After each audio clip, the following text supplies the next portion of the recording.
Technology has changed sport in many ways, and although these changes have been needed over time, not all alterations have been positive. Exactly how has technology in sport advanced, and have we taken a step too far? To answer this question, we need to look at which technologies have had the biggest impact. The first notable piece of tech is Hawkeye. This was first used in a test match between England and Pakistan in 2004. It is the use of several cameras put in different places around the pitch, which can track the position of the ball with an average leeway of 3.6mm. This changes the game completely, as it means that the officials can make accurate decisions that could alter the score or even the entire outcome of a game. This technology was later introduced into other sports, such as tennis and most recently football. Most people would say that the introduction of this kind of tech has improved sports. If it was used in the 2010 World Cup, England might have beaten Germany. There are downsides though. It takes away some of the debate factor in sport. For example, before Hawkeye, whether or not an LBW was given correctly could be talked about for hours after a game, or whether the ball crossed the line in a football game earlier that day.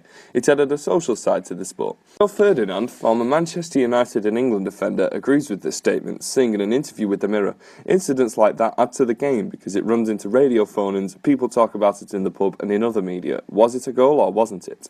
The tech doesn't always work. A good case of this was in the latest World Cup when the ball nearly crossed the line twice, confusing the tech and giving out a false reading, which was later rectified, so it isn't always reliable. Decision making is not the only area of sport to receive an upgrade. Technology is changing sport in many subtle ways too.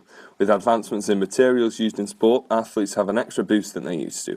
Football boots have become tighter fitting and swimmers' suits have been designed to replicate shark skin, meaning records are broken more and more as it becomes somewhat easier for the athlete. These changes, while they improve the athlete's performance in some ways, are not always welcome. Mike Cain, in his paper Materials and Technology in Sport, states that the NBA tried to propose a synthetic ball instead of the classic leather casing.